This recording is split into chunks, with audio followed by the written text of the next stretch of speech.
بسم اللہ الرحمن الرحیم۔ دوستو، انسانیت ایک ایسا لفظ ہے جو اپنا احساس دلاتا ہے، چاہے یہ کسی بھی مذہب میں ہو، کسی بھی دین میں ہو یا کسی بھی فرقے میں ہو۔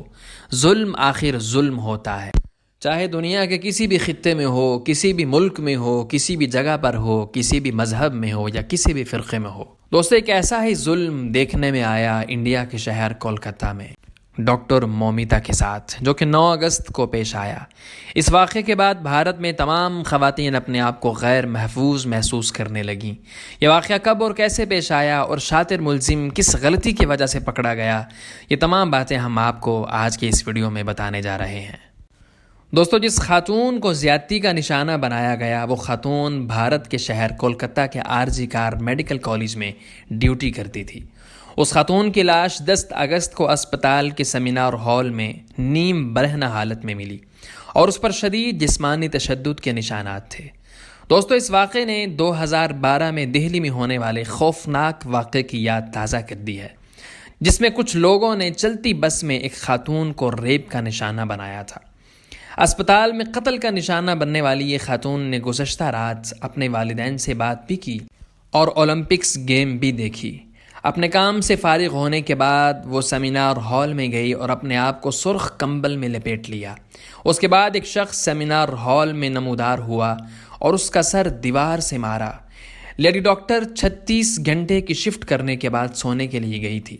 اس کے بعد اگلے دن کوئی رابطہ نہ ہونے کے باعث جب مومیتا کے والد اسپتال پہنچے تو انہیں بیٹی سے ملنے نہیں دیا جا رہا تھا، جس کے بعد والدین نے اسپتال میں شور مچایا، جس کے رد عمل میں اسپتال میں موجودہ مریض اور ان کی تیماردار مومیتا کے والدین کے ساتھ ان کی بازیابی کے لیے ہم آواز بن گئے۔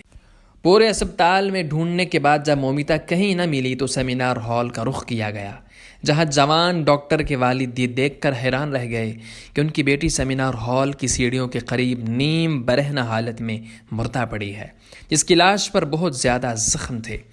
خاتون ڈاکٹر کی گردن ٹوٹی ہوئی تھی اور دونوں آنکھوں اور پرائیویٹ پارٹس سے خون بھی بہہ رہا تھا۔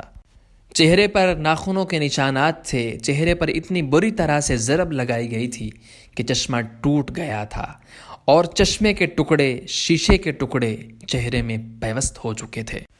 پوسٹ مارٹم کی رپورٹ کے مطابق بھارتی میڈیا کی جانب سے ایک پولیس افسر کا حوالہ دیتے ہوئے بتایا گیا کہ جائے وقوع سے ایک ایسے شواہد ملے ہیں کہ جن سے ظاہر ہوتا ہے کہ خاتون ڈاکٹر کو پہلے قتل کیا گیا اور پھر ان کا ریپ کیا گیا۔ تاہم پوسٹ مارٹم رپورٹ کے مطابق خاتون کو گہری نیند میں ہونے کے باعث پہلے ریپ کا نشانہ بنایا گیا اور پھر بے دردی سے قتل کر دیا گیا۔ پولیس نے CCTV فوٹیج سے مدد لیتے ہوئے سنجے رائے نامی شخص کو گرفتار کر لیا، جس کو صبح 4 بجے کے قریب ایمرجنسی بلڈنگ میں داخل ہوتے ہوئے دیکھا گیا۔ ملزم قتل کے بعد گھر جا کر کچھ دیر آرام بھی کرتا ہے اور سو کر اٹھنے کے بعد اس نے ثبوت مٹانے کے لیے کپڑوں کو دھو ڈالا، لیکن ایک ثبوت مٹانے میں ناکام رہا۔ پولیس نے جب ملزم اور اس کے گھر کی تلاشی لی تو اس کے جوتے پر ڈاکٹر مومیتا کا خون لگا ہوا تھا، جسے وہ صاف کرنا بھول گیا تھا۔ اس ملزم کے بارے میں کچھ اور بھی اہم باتیں مشہور ہیں۔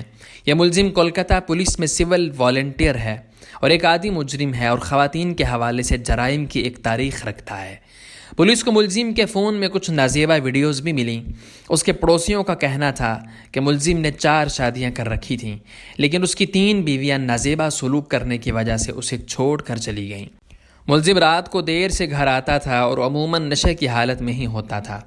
مقتولہ کے اہل خانہ کا الزام ہے کہ شروع میں سینئر پولیس اہلکار نے ان کے والد کو کہا کہ آپ کی بیٹی نے خودکشی کی ہے، لیکن انہوں نے مطالبہ کیا کہ ہمیں انصاف فراہم کیا جائے۔ اس واقعے نے بھارت کو پوری طرح ہلا کر رکھ دیا ہے، جس کی وجہ سے تمام لوگوں میں اس وقت غصے کی لہر دوڑ رہی ہے۔ لوگ سڑکوں پر احتجاج کرنے کے لیے نکل رہے ہیں۔ ڈاکٹرز نے مختلف جگہوں پہ ہڑتال کر رکھی ہے، جس کی وجہ سے تمام طبی سہولیات معطل ہیں۔ دوستو، یہ تمام تر واقعہ آپ کو سنانے کے بعد ہم ایک اہم بات آپ سے کہنا چاہتے ہیں۔ مرد بہت پیاری چیز ہے، لیکن یہی مرد جب درندہ صفت بن جاتا ہے تو یہ ظلم کی تاریخ رقم کر دیتا ہے۔ نہ یہ آگے دیکھتا ہے، نہ یہ پیچھے دیکھتا ہے، نہ یہ عورت کو دیکھتا ہے، نہ یہ مرد کو دیکھتا ہے، نہ یہ جان دیکھتا ہے، نہ یہ بے جان دیکھتا ہے۔ یہ اس وقت ظلم کی تاریخ رقم کر دیتا ہے جس کے باعث اللہ کا عذاب اس دنیا پہ برستا ہے۔ اللہ کریم تمام مردوں کے دلوں کو نرم کر دے اور تمام کے دلوں میں اللہ برائی کی صفات کو مٹا دے تاکہ اس دنیا میں ظلم و ستم ختم ہو جائے۔ اللہ ہمیں عمل کی توفیق عطا فرمائے، آمین۔